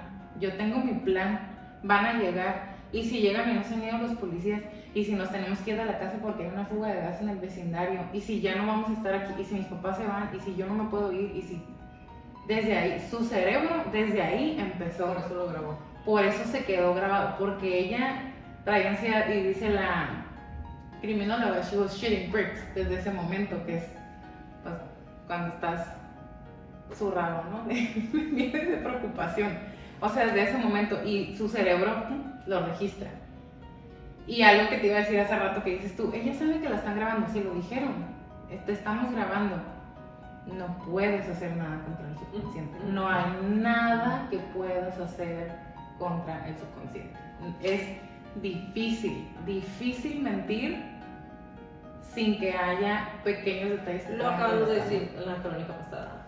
No puedes mentir de manera impecable muchas veces seguidas. No. Y mucho menos 11 y feria horas continuas. No se puede. Otro de los delatantes, no sé cómo decirlo, de los delatores, sí. Otro de los delatores de Jennifer es, mientras ella está hablando, que está casi con verborrea, y eso ahorita se los voy a platicar también, lo que aprendí respecto a esto. Durante todo el tiempo que está dando su primera declaración, su primera vuelta de 3, constantemente voltea a ver al policía. Está hablando y voltea a verlo. Y él está estoico. Pero ella está buscando aprobación. O que le digan, ajá. Que asienta con la cabeza. De que me estás siguiendo, me estás creyendo, estás escuchando lo que te estoy diciendo. Y el policía no se mueve, muy perro. no se mueve ni una pulgada. Me encantó, porque esa es una técnica, eso es algo que él hizo completamente a propósito, Sí. para ahórcate sola. Y él después lo dijo, es que yo quería ver qué me decía. Yo en ese momento no la consideraba sospechosa, pero sí estaba actuando de una manera muy sospechosa al mismo tiempo. Estas cosas son ¿qué? Inevitables. Ya. Otra cosa que dije que yo chillé de mí misma. Jennifer estaba dando detalles innecesarios. Y yo, eso me gusta. De muchos detalles innecesarios. Pero tú das detalles innecesarios cuando estás platicando algo, no cuando te están Interrogando. Ajá. No, pero a mí lo que me llamó la atención es el tipo de detalles innecesarios que ella daba. Que si nos regresamos a me desperté a tal hora, me levanté, me dice, por ejemplo, ella dijo, estaba yo en mi cuarto sentada, acostada en la cama pegada con la cabeza recargada. ¿Tanto detalle? Y traía puesto y no traía puesto y la ventana estaba abierta y todas las luces estaban apagadas, pero las luces de afuera estaban prendidas. Pero entonces cuando ellos entraron yo no sabía quién era, pero escuchaba las voces, pero sabía que no eran mis papás, pero no sabía dónde estaban, pero yo no sabía qué estaba pasando. Y el policía anotaba nada más y anotaba nada más. Porque, otra vez, las personas víctimas de un crimen, y eso se los puedo platicar así como de primera mano. Con esta crisis que me tocó intervenir esa vez en el hospital, la persona que me estaba platicando lo que había pasado no me dio detalles, la verdad yo no sé a la fe, o sea, y tuvimos la plática varias veces, yo no supe ni qué traía puesto, ni qué horas eran, ni qué había pasado, ni exactamente el orden. Ella me dijo, yo estaba primero bien, pasó el suceso, se me acabó el mundo.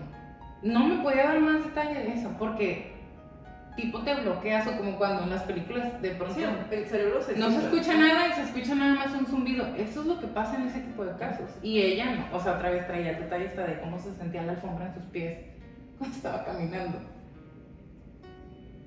Otra cosa, que es lo que les estaba diciendo, no había una narración natural cuando estás platicando algo, incluso aunque sea de tu conocimiento, o que estás platicando algo que te estás acordando, o que estás platicando algo que estudiaste, como yo ahorita, por ejemplo, es normal que cometas errores, o que te adelantes a la información y te regreses, o mientras estás platicando, no, espérame, no, entonces no es lineal, pasó esto.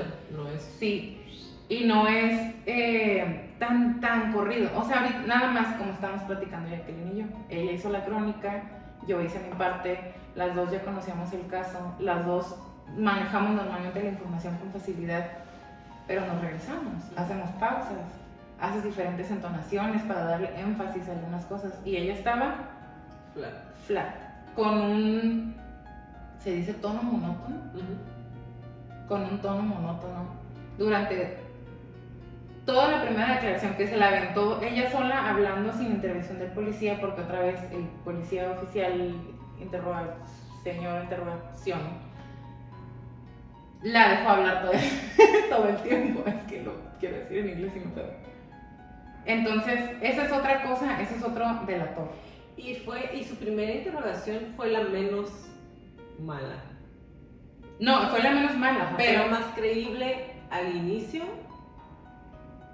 Donde todo se le derrumbó fue en el teléfono. No, en el teléfono. O sí, sea, pero esa ya fue la segunda vuelta. Ajá, pero en la primera, o sea, era como que, ok, pero no, sigue sin hacerme match, ¿qué onda con el teléfono? Y de ahí, ese fue el hilito que empezaron a jalar y ya en la segunda vuelta todo. Pero... Ahora, lo que les decía de por qué es importante o por qué le llamó la atención, y a mí también, porque estaba viendo el video. Digo, ya sabes, porque ya sabemos que sí fue ella, lo ves a sabiendas de que ella es la culpable, pero lo estás viendo y tratas de ubicarte en tiempo y espacio, no se sabe qué pasó, y la morra va, pero como si la estuvieran correteando para hablar, quiere sacar toda la información rápido, y la criminóloga dijo, todo esto es porque ella está feliz. En realidad, ella no está en un duelo. Ella no está en un duelo, ella no fue víctima de nada, ella está feliz.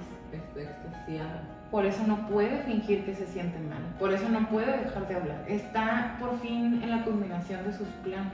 Como eufórica. Casi. Porque tampoco muestra euforia. Está ella trabada, así privada, pero o sea, está de manera consciente controlando sus emociones, queriendo fingir que quiere llorar.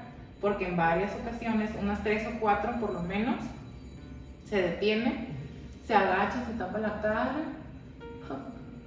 y nada en el pañuelo, ¿no?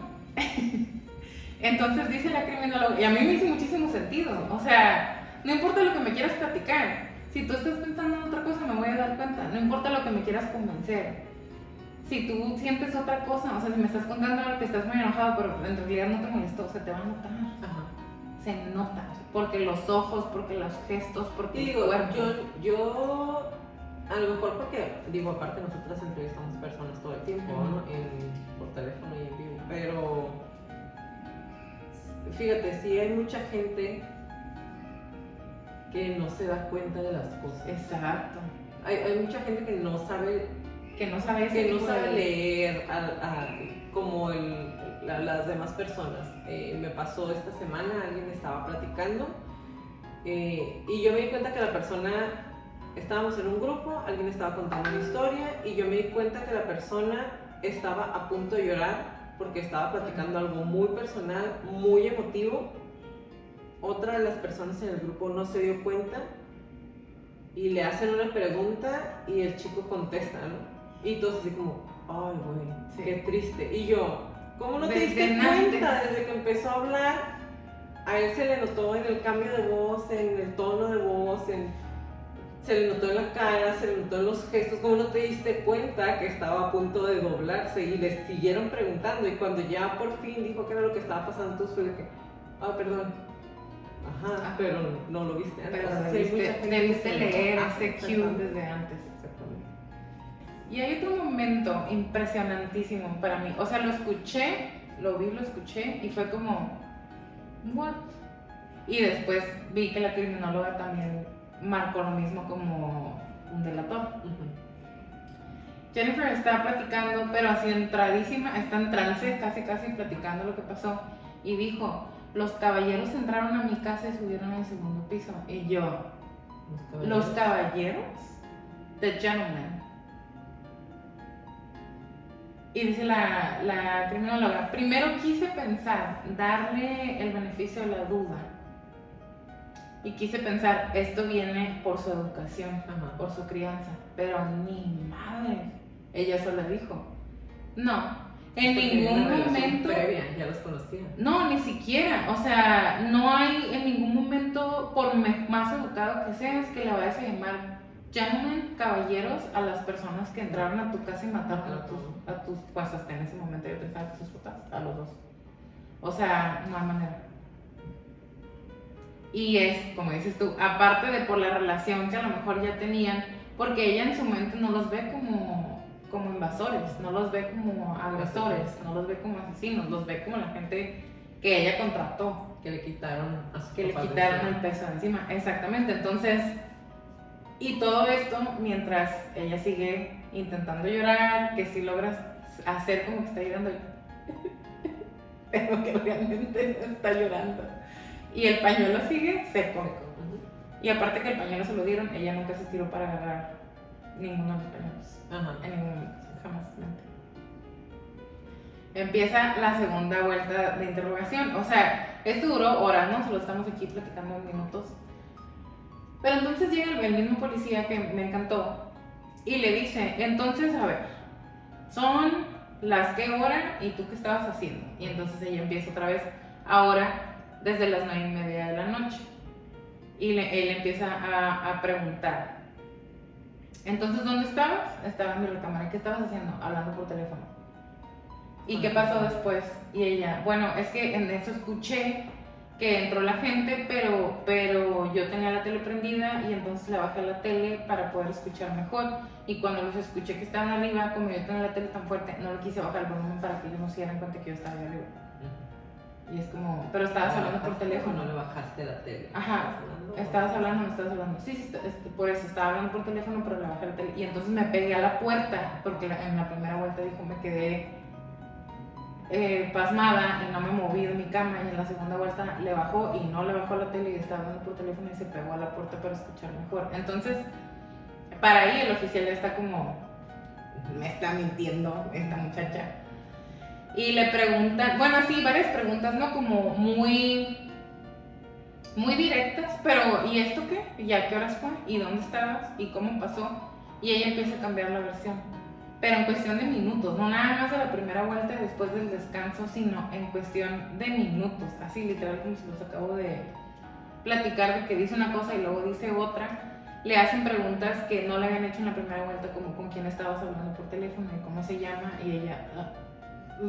y es lo que decías tú, que hubo muchos momentos donde... y trabada, y pensando, es que ya no me acuerdo.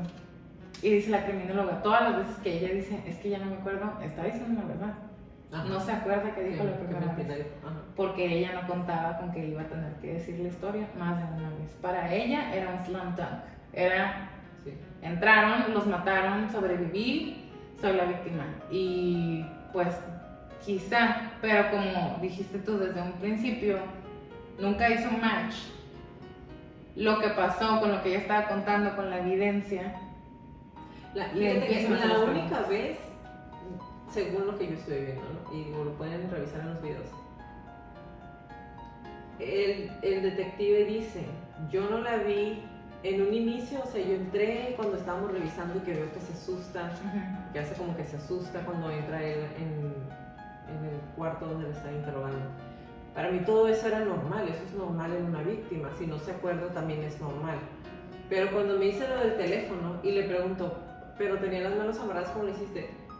O sea, el cuerpo, el que tu cerebro no te deja echar mentiras porque tu cuerpo reacciona a la mentira que no sabes cómo contestar en tu cabeza, y su reacción fue como, es que me quité, y le empieza a decir, para él fue como, interesante. Qué raro. Pero a lo mejor es porque estás nerviosa, y luego le vuelven a preguntar sobre el teléfono otra vez, y el teléfono fue su perdición. Ella había dicho que marcó al 911, y sí marcó al 911, pero el cómo dijo ella que estaba amarrada y cómo pudo, eso fue lo que... No, y luego estaba amarrada con el string, ella dijo string, y se refería a un shoestring, a una agujeta. Estaba amarrada con los cordones, y era literal una agujeta. O sea, si te puedes zafar de cinchos, que no te puedes zafar de una jodida agujeta. Y hablando del teléfono, hay un momento en donde el policía le empieza a decir cosas que ella no dijo, para ver si ella le va a decir que sí o no, y la muy güey le empieza a decir que sí. Y que es parte de lo que les decimos, ¿no? Ella en Canadá sí puede echar. No, pero ahí todavía no le decían lo de que es que tenemos grabado todo, sino me dijiste que entraron por la puerta de atrás, y ella sí. Me dijiste que estabas abajo, ¿no? Cuando entraron, sí. O sea, no se dio cuenta. Ni el caso. Y lo del teléfono, le pregunta el policía, entonces, ¿estabas amarrada al barandal y tu teléfono en tu bolsillo trasero? Sí. ¿Y lo sacaste y marcaste 911? Sí. ¿Y cómo estabas escuchando? Le subí mucho el volumen. O sea, lo escuché para mí, no manches. Estúpida. Quedaste como estúpida. Otro de los detalles que fueron delatorios para ella es, y me dio mucha risa, por eso lo quiero platicar. En la primera vuelta, ella dijo, entraron 3 hombres armados, los 3 traían la cara cubierta de los ojos para abajo con paliacates y traían hoodies o sudadera con gorro. En la segunda vuelta les piden que los describa y ella, es que estaba muy oscuro y no los vi. ¿No viste ninguno? Bueno, uno traía rastas. ¿Y qué más viste? No, es que estaba muy oscuro, no los vi. ¿Qué me puedes decir de las rastas? Unas eran cortas y otras eran largas. Las de arriba estaban más cortas que las de abajo, que eran más largas. ¿Le viste algo en la cara? Es que estaba muy oscuro, no lo vi. Traían algo en la cara y ella, no, es que estaba muy oscuro, no los vi. Ya no se acordaba de su primer mentira. ¿Tenían barba o algo así? Tenía una cara alargada, es lo que dice. Ajá, y ella, es que estaba muy oscuro, no los vi. ¿Y cómo viste que sí tenían rastas? Es que afuera estaba una luz prendida y entonces yo vi el reflejo porque me tenían boca abajo con la cara en el piso, pero volteé de reojo y de reojo pude ver que traían rastas. ¿Y qué más viste? La pistola. ¿Me puedes decir qué tipo de pistola era? Un revólver, porque pude ver que el cilindro donde entran las balas son de esos que dan vuelta. ¿De qué color era la pistola? Es que estaba muy oscuro y no alcancé a ver. No manches. No manches. O sea, para mí fue como... Mejor nomás di no sé. Y ya. O sea, ya traía la cuerda en el cuello y siguió avanzando. Pateó el banquito. Pateó el banquito. Pateó el banquito para aventarse. Otra, ese no es tanto delator, pero bueno, sí, de su personalidad. No tanto de las mentiras que está diciendo, pero al mismo tiempo sí. Cuando el policía le empieza a hacer preguntas más y más, o sea, que estamos en lo de las rastas y que traían puesto y que no sé qué, le empiezan a pedir que los ubique en la casa durante todo el ataque. Y entonces ella está arriba y abajo, amarrada y desamarrada y en el piso y diferentes maneras. Y le preguntan quién era el principal, el de las rastas. ¿Cómo sabes? Porque él fue el que se quedó conmigo. Él estaba dirigiendo todo, pero él fue el que se quedó conmigo. Él es el que me estuvo manhandling, es el que me estuvo moviendo y tocando a mí. Él era el principal. Para mí, dije yo, pues está gracioso que lo diga, pero no gracioso, jaja, pero porque es relevante, pensé. Y yo estaba viendo el interrogatorio mientras estaba leyendo lo que la criminóloga estaba explicando. Es importante porque esto para ella es un indicio o un indicador de su narcisismo, porque todo se trata de ella. Los papás no son las víctimas realmente, o sea, sí, pero no son lo importante. Pero yo soy la víctima sobreviviente. Yo soy la víctima principal, yo soy lo importante, por eso el principal, el líder, se quedó conmigo. Eso es para ella es un indicador o es un rasgo narcisista. Y yo así de, claro. O sea, traía otro trastorno en mente, pero el narcisista no lo pensé porque yo la estuve viendo como víctima por mucho tiempo. Y bueno, ahora sí ya vamos a empezar. Ya que dimos más contexto, que considero que todo este tipo de cosas son importantes por lo que se puede observar y porque traemos como el input o la aportación de la criminóloga. Ahora, los padres, ¿cómo es? ¿Tigres? ¿Tiger parenting? Los padres, el estilo de crianza de los padres tigres viene o puede ser comparado con cuando los padres que han enfrentado experiencias horribles y tienen que ser resilientes de alguna manera, lo hacen a costa de cerrar o apagar sus emociones y entonces se vuelven menos conscientes. Ya vamos a pasar ahora a un poco más al perfil. Y toda esta parte de la interrogación se me hace interesante mencionarlo o repasarlo porque traemos la aportación o el input de la criminóloga y porque nos va a ayudar a poder como ya ponerle el moñito final al perfil psicológico de Jennifer. Ahora, el tiger parenting o la crianza de padres tigre, que no he entendido si el tiger parenting es, pues sí, porque ellos son los tigres o porque como si estuvieran criando tigres, no lo entendía esa parte nunca. Pero bueno, pero es algo muy común y es muy conocido. Sí, en Asia sobre todo. Bueno, estos padres normalmente vienen de, o puede ser comparado con, padres que han enfrentado experiencias horribles o situaciones, no sé, muy feas o austeras incluso, de cuando ellos estaban creciendo y tienen que ser resilientes o tienen que seguir avanzando a pesar de las circunstancias, pero esto lo tienen que hacer a costa de cerrar o apagar ciertos aspectos de sus propias emociones y esto entonces los puede hacer menos vulnerables, pero también menos conscientes de sus necesidades emocionales y de la gente que los rodea o de sus hijos, porque se hace una cicatriz entre comillas emocional sobre todos los puntos suaves o sensibles y entonces se vuelven menos receptivos a las necesidades emocionales propias o de los hijos porque lo tienen que bloquear, literal.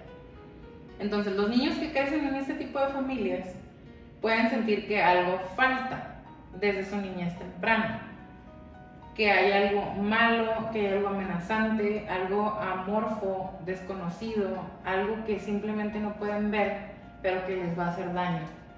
Así crecen desde muy pequeños y No así crecen siguen paranoicos. desarrollándose aprensivos y ansiosos. No tanto paranoia, porque no es algo de persecución, es un peligro inminente que no puedo ver y me rodea. Entonces, la paranoia viene más como de un tipo de alucinación o algo que no es real, pero acá tus papás te están enseñando que sí hay. No sabes dónde está, no sabes dónde viene, no sabes cómo se ve, pero sí hay algo y te va a hacer daño y no te voy a poder ayudar. Okay. Y tú solo lo vas a tener que hacer. Entonces, según lo que encontré sobre el Tiger Parenting, el estilo es básicamente no elogiar a los hijos por los logros, simplemente seguir subiendo la vara de exigencia y seguir criticando cualquier cosa que se pueda encontrar, incluso dentro de lo positivo, dentro de los logros, pero pudiste haberlo hecho en más tiempo, pero debiste poder hacerlo desde antes, pero ¿por qué no lo hiciste? O sea, etcétera, etcétera, etcétera. Entonces, no es suficiente. No es suficiente. Y no nada más que no sea suficiente, sino simplemente es tu responsabilidad. Tienes una responsabilidad de hacerlo. Entonces, ¿por qué te voy a premiar o elogiar lo que tienes que hacer de todas maneras? Y lo que hagas, como dices tú, de todas maneras no va a alcanzar. Entonces, el principal motivo de esto es la creencia de que, como les decía hace rato, los hijos tienen que mejorar la raza o tienen que mejorar a la familia y tienen que aportar a esta idea, para mí, un poco psicótica incluso, de las apariencias. La familia se tiene que ver poderosa, se tiene que ver estable, se tiene que ver wealthy, con dinero, rica, con dinero, con estabilidad, con cosas caras. Por eso tanto trabajo para tener sus carros, tan neurótico para los carros o pues no sé, para absolutamente todos. Ellos tenían que estar en un vecindario caro, con carros caros, en la escuela cara, con la pareja de la hija tenía que ser también muy porque importante. hay un momento en donde le están entrevistando y ella dice algo del carro de su mamá y Jennifer dice, she rides that baby every day, y se refiere al carro. O sea, como si fuera un bebé. Ajá, pero así como que cuando dice she rides that baby, como ese carrazo, es como le encantaba su carro, o sea, todos los días mi mamá. El maquinón. Ándale. Entonces, Jennifer tiene miedo al fracaso, tiene miedo a que su novio la deje, tiene miedo a vivir en un mundo donde sus papás nunca la van a aceptar, y es un miedo que viene desde su infancia. Y hay indicadores, y que está bien fundado. Sí, la verdad sí, y hay muchos indicadores físicos que se pueden ver durante todo el interrogatorio. Hay indicadores de que Jennifer no tenía nada en ella en que recargarse. No tiene manera de self-soothe o de consolarse a ella misma, de tranquilizarse a ella misma. No le enseñaron eso. Y eso viene de cuando en una infancia temprana, y esto yo no lo digo de manera experta, ¿ok? Cuando a los niños se les deja llorar en la cuna, hay niños que van a poder calmarse solos eventualmente y no pasa nada, pero hay otros niños que no van a poder hacerlo y entonces se va a quedar una cicatriz para siempre en su personalidad, en su carácter y en sus miedos, porque es un miedo a dejar de existir porque no hay nadie alrededor. Para mí fue como, su madre, ¿qué? ¿Y cómo saber en qué momento sí pudo y en qué momento no? Pues no encontré cómo. Supongo que lo vas viendo junto con el desarrollo y pues que... Y ya, si te tronó una vez y lo dejaste llorar y lloró de más, ya vale. O a lo mejor es parte de tu cultura llevarlo a una revisión con algún pedagogo, con psicopedagogo o con psicólogo. O sea, para mí fue de, güey, ¿y si no? Y nadie se da cuenta. Jennifer Pan. Y no nada más Jennifer Pan, también muchos otros ejemplos como Berkowitz, como Bundy, como, no sé, muchos otros más, Kemper, que no se les enseñó o no fue de manera adecuada el abordaje de los miedos que hay, que son normales durante la infancia temprana. Un bebé tiene miedo porque es nuevo, no sabe nada, todo es un sobreestímulo. Y otra vez me pregunto a mí misma, ¿y cómo abordar ese tipo? O sea, ¿quién te va a avisar como papá nuevo o no que tienes que abordar ese tipo de miedos con tus hijos? ¿Quién te va a avisar que tienes que querer a tus hijos? No, Déjate querer, porque, digo, yo he visto que dejan a los hijos llorar y a veces no pasa nada. Otra vez, a mí me desespera eso. Que estén en berrinche o llorando en un restaurante, en su casa o en una piñata, en una fiesta, y que los dejen que lloren o hagan el berrinche, para mí es estresante. Yo no soy mamá, yo no sé cómo se maneja, no me meto en las dinámicas de otras mamás, pero para mí, y a lo mejor suena crítica, no se siente natural para mí eso. Pero bueno, me estoy desviando. Durante todo el interrogatorio, y es lo que decía, lo que físicamente se puede ver, Jennifer comienza a temblar visible y extremadamente o violentamente está temblando. Hay momentos en donde empieza a caminar por todos lados dentro del cuarto, se acuesta en posición fetal, empieza a mecerse. Y desde que me encanta porque siéntate, necesitamos seguir con esto. Sí. Siéntate y ven, regrésate, como queriéndola regresar al mundo real. Ella se acaricia el cabello de manera maniático, te podría decir. O sea, pero sabes que cuando yo estaba viendo eso, para mí es como, no me acuerdo en qué ocasión me tocó ver a una persona así y era como sus papás nunca lo habían atendido. Él era el hijo mayor, tuvo un hermano. Rápidamente la afección de los papás se estaba concentrando en el hermano más pequeño, y entonces él hacía ese tipo de cosas para él solo, porque realmente no iba a haber quien lo calmara. Y en el caso de Jennifer, eso puede ser como un cue, ahí te das cuenta, un indicador de qué tan sola había crecido como para ella sola tener que acariciarse el cabello para calmarse o para poder, me voy a recuperar para poder seguir mintiendo. Y no podía, o sea, realmente no pudo hacerlo. No se pudo gobernar. No se pudo gobernar, porque incluso aunque lo estuvo haciendo de manera frenética, esa era la palabra que estaba buscando, no magnética, de manera frenética, no se calmó. Y luego hay un momento en donde algo le está diciendo, sí, y está así, entonces dice, parece que está rezando, irreal, parece que está rezando, o sea, porque le está diciendo y volteaba a ver al detective así con cara de... Pero ella se está escondiendo. Ajá, o sea, está así y volteaba a ver al detective como, Diosito, por favor, que me esté creyendo, y volteaba a verlo para que el detective le dijera, ok, está bien, y el detective era así como, continúa, y ella así como, oye, no me está creyendo. Bueno, entonces Jennifer, con esta perseverancia y dedicación que le inculcaron sus padres, pero que fue absorbida de manera distorsionada, con esa misma perseverancia, ella creó la mentira de que un grupo de personas fueron a abusar sexualmente de ella en su casa para activar el apego en su exnovio. Por eso lo hizo. Digo, ya sabíamos que era para que no la dejara, pero a mí me parece importante el lenguaje que utilizó la criminóloga para activar el apego del novio, porque él sí se regresó, sí dejó a la nueva novia.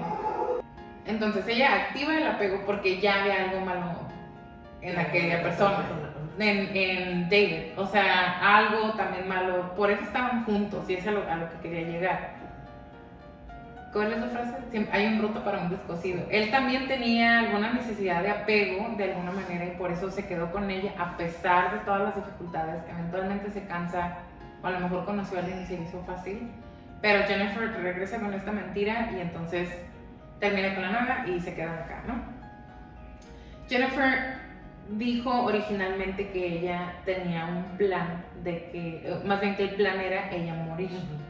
Que lo mataron. Exacto. Y de cierta manera dije yo, pues sí, porque al momento en el que sus papás desaparecen del planeta Tierra, junto con ellos la idea de la hija que Exactamente. ellos quieren. Sí, Entonces, sí, sí. ella se iba a morir junto con ellos. Esa Jennifer que ellos habían estado exigiendo se iba a terminar. Sí, Y entonces ella iba a poder salir, entre comillas, de esta situación de la muerte de sus padres, nueva y regenerada, como el ave fénix, iba a renacer, la Jennifer. Entonces pienso que cuando ella dijo, el plan era yo morirme, quizá lo estaba diciendo de una manera metafórica, pero sin darse sin cuenta. darse cuenta, pero sí. Y entonces me puse a pensar porque después salen, no sé si durante el juicio o en qué momento, pero se hace el conocimiento público que Jennifer se mutilaba o intentaba mutilarse o intentó suicidarse varias veces. Y dije, qué gracioso que otra vez gracioso, jaja, no, así lo digo yo. No lo hizo. Y ya lo hemos dicho antes, una persona que se quiere suicidar no lo anuncia. Pero más allá de eso, digamos que yo hubiera entendido por qué lo hubiera hecho, pero no lo hizo. O sea, al final realmente ella lo que quería era una segunda oportunidad. Quería que sus papás no la estuvieran jodiendo. Exactamente. Porque ella no podía, y es a lo que voy, ella no podía vivir en un mundo donde sus padres no aprobaran de sus acciones, en donde sus padres estuvieran avergonzados de ella. Y es algo que ella tiene en común con los family annihilators o los familicidas. Los estaba protegiendo de la vergüenza que ella misma les iba a causar. Y dije yo, wow. No. Culturalmente hablando, eso es lo que ella estaba haciendo. Exactamente. Sí. Encontré una frase de un estudio de un criminólogo que se llama Ben Hartman sobre las mentiras y sobre la cultura y las mentiras en la cultura y la cultura de las mentiras y así. El imperativo cultural es reprimir lo básicamente verdadero y expresar lo socialmente deseable aunque sea falso. Y dije yo, ay bueno. Vivimos en la época de. Vivimos en la época de. Pero yo pienso que fácil desde el 2010.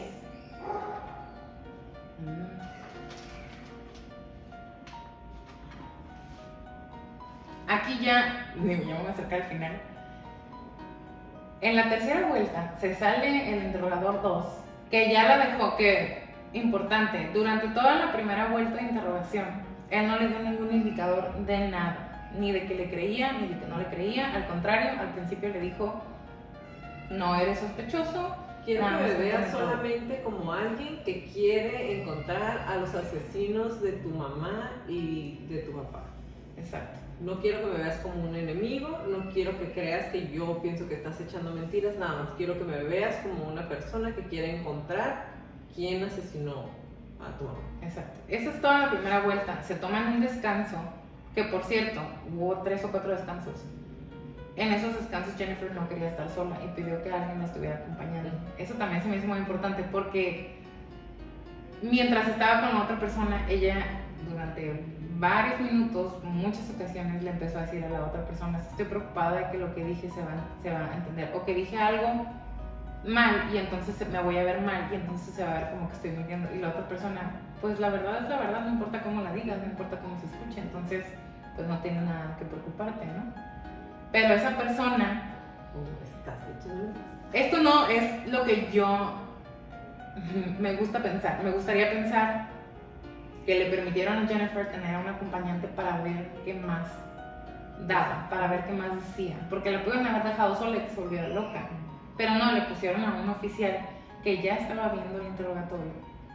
Y entonces para mí suena divertido pensar que todo esto lo armaron para, pues vamos a terminar con esto y que se termine de ahorcar. Entonces, en la segunda vuelta, que es lo que les estaba diciendo, que le empiezan a hacer preguntas, después de haber estado casi sin movimiento, sin ningún tipo de indicador de nada, el policía, en la segunda vuelta le empieza a interrogar y ella sola se empieza a dar cuenta que lo que está diciendo ya no está haciendo match y se equivoca y se pone nerviosa, se va llega el tercero y para cuando llega, bueno, la tercera vuelta, el segundo oficial, para ese momento ella ya está hecha completamente chiquita, está encorvada, casi en posición fetal, en donde está sentada, y llega el otro policía y se le acerca y la abraza y le toca el cabello y le toca la espalda y le habla al oído y le dice: tú y yo sabemos que lo que estás diciendo no es verdad y sabemos que necesitas decir la verdad. Entonces nada más dime qué pasó.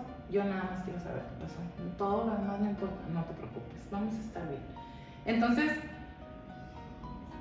me gustó porque supieron hacerla. Ella necesitaba consuelo. La desarmó emocionalmente. Él sabía que la parte de la negligencia, la parte de todo eso que la tuvieron relegada, que no tuvo cariño, que no tuvo afección, que tenía siempre que estar como con ese constante ahogamiento de tener que estar cumpliendo lo que sus papás quisieran, sin recibir como ese cariño, esa afección física. Cuando él llega y hace eso, básicamente lo que hace es la desarma completamente, la desbarata, y es como necesitamos, o sea, con este cariño necesito que me digas la verdad. Y completamente. Y ¿sabes qué otra cosa? Para mí fue como, güey, no manches, qué perro, perdón, se me hizo perrísimo. Ella ya había construido rapport con el primero, con el segundo no.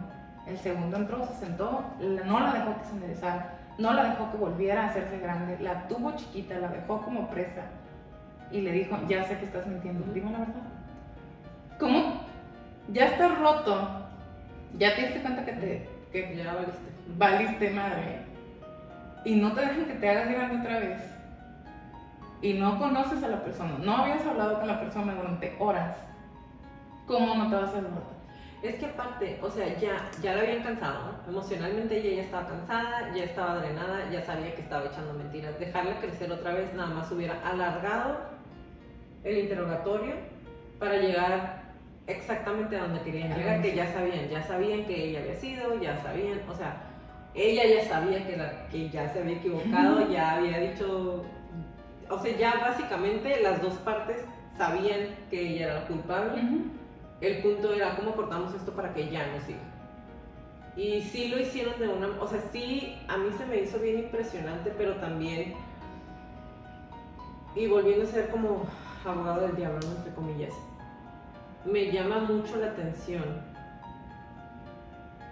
que esta parte de la falta de efectividad emocional en ella fue el factor que la hizo.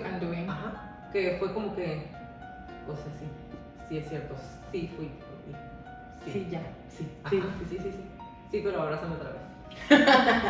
O sea, pero es que así, o sea, para ella fue como si hubiera sido una persona que realmente no sintiera nada, a lo mejor la abrazan y ella quítate. O X. Pero se dejó. Era su necesidad, que a final de cuentas para mí es esa parte que no pudo controlar y que la orilló a hacer esto. Porque fue una decisión tomada, no fue como que fui víctima, fue en ese momento, fue planeado, fue una decisión tomada, aceptada y llevada a cabo. Pero fue porque no pudo en el transcurso, en el camino, ir controlando esa parte que ella sentía que sus padres la estaban controlando tanto que no podía ser ella misma, no podía continuar así. Y entonces para ella, en su cabeza, pues esa fue eso fue lo que iba a terminar con su padecimiento, ¿no? A final de cuentas. Antes de darte ya mi conclusión, durante todo el tiempo que estuve leyendo sobre el interrogatorio y cómo era ella, que me concentré bastante en eso para no leer todo, aunque ella lo está platicando también, me iba saltando lo que podía, o le ponía mute y así. Me recordó mucho al trastorno límite o de personalidad límite, porque es un miedo al abandono impresionante, abrumante. Y entonces todos los intentos de que esa persona que te va a abandonar no te abandone, inventar, hacer, amenazar con suicidio, con lastimarse. Digo, no hay un diagnóstico tal cual, no se tomaron nadie la molestia de llevar a un psicólogo y que la evaluara, pero me pareció muchísimos rasgos del límite. Digo, no nos vamos a ir rasgo por rasgo porque lo vimos en el pasado, vayan a ver el pasado y luego se regresan y nos dicen sí, pero te quería preguntar, ¿tú qué piensas? ¿A poco no? Sí. O sea, todo ese miedo y toda esa necesidad de que la quisieran, pero quiero que me dejen vivir mi vida en paz, pero quiero que me sigan queriendo, pero como los voy a hacer quedar en vergüenza, mejor no estén. O sea, sí puede ser. Exactamente. Y bueno, ya para cerrar con todo esto, locura, no quiero que suene o a que pienso o que quiero decir que todos los mentirosos vayan a ser asesinos en serie o asesinos, ni que todos los padres malos vayan a ser asesinos. Pero hemos estado viendo, es temporada 4, cuando hay varios componentes Y el juntos, el otro que sí. negativos, se crean rasgos de personalidad que están basados en la falsedad, en la mentira y en la desconexión emocional. Y eso forzosamente está en un asesino en serie u ocasional. Sí, porque qué tal si ya de por sí vienes predeterminado. Sí, ya de por sí traes un cable ahí que no está haciendo contacto. Y entonces te ponen todo este combo mágico que hemos visto en la mayoría de los asesinos en serie como tu detonante. Exactamente. Y bueno, acá con Jennifer. Pero déjame, voy a interrumpir un poquito ahí. Y esto es algo que, fíjense, me estuve tratando de acordar del nombre. Siempre se me olvida el nombre de Jeffrey Dahmer. Pero yo me acuerdo que cuando estábamos viendo la parte de Jeffrey Dahmer, su mamá, a mí no se me va a olvidar de las mamás que he visto, porque aparte creo que es la única que dejaron viva. Ella, o sea, para ella es como, no, es que no puedes decirle a la gente que si tratas mal a tus hijos van a ser asesinos de grandes. Yo no tengo la culpa de que él se haya hecho un asesino. Yo no tengo la culpa de que él haya estado descompuesto. Yo no tengo la culpa. Pero la señora también, o sea, se fueron de la casa y lo dejaron ahí abandonado. Entonces, yo, otra vez, como dices tú, tampoco estoy diciendo que si eres un padre que no sabe criar a sus hijos o que si eres un padre que trabaja todos los días y no tienes tiempo para dedicarle la atención, tus hijos van a ser un asesino en serie. Pero si les das un combo como estos, una persona que ya tiene una predisposición a la violencia o algún tipo de problema psicológico, claro que puede ser un generador o un estresor o el trigger, que puede ser que cuando esté más grande sea una persona tal vez no un asesino en serie, pero socialmente disfuncional. Claro. Y eso, mira, queda perfecto con mi cierre, ¿no? Lo particular del caso de Jennifer, al igual que en la mayoría, no es que ella era mentirosa, sino por qué estaba mintiendo. Y no es que sus padres fueran estrictos o que no le permitieran o que la asfixiaran, sino la incapacidad de Jennifer para soportar un mundo al que ella sentía que no pertenecía. No tenía los recursos para afrontar la realidad en la que estaba viviendo. Y es ahí todo esto, junto con la inexistencia de los recursos necesarios para afrontarlo, eso fue el todo.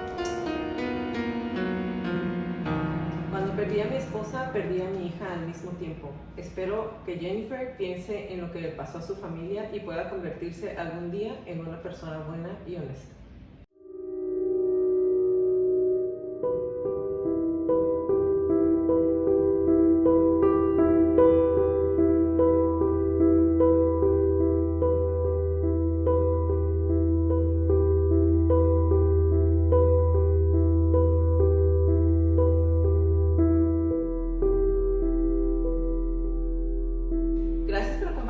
En un otro episodio más de Crónicas de Crimen. Nos esperamos en nuestro próximo capítulo. Si les gustan nuestras crónicas, por favor, regálenos un review en iTunes o en Spotify o donde sea que escuchen su podcast.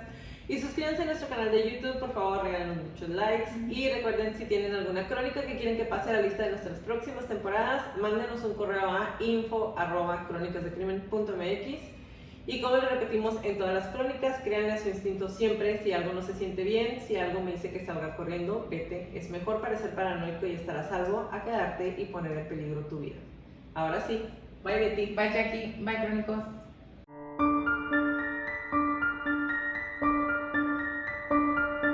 Toda la redacción y búsqueda de esta crónica fue hecha por mí, todo el perfil clínico fue realizado por Betty Mosqueda, música por Kevin MacLeod y toda la edición de sonido es de Stuka Producciones.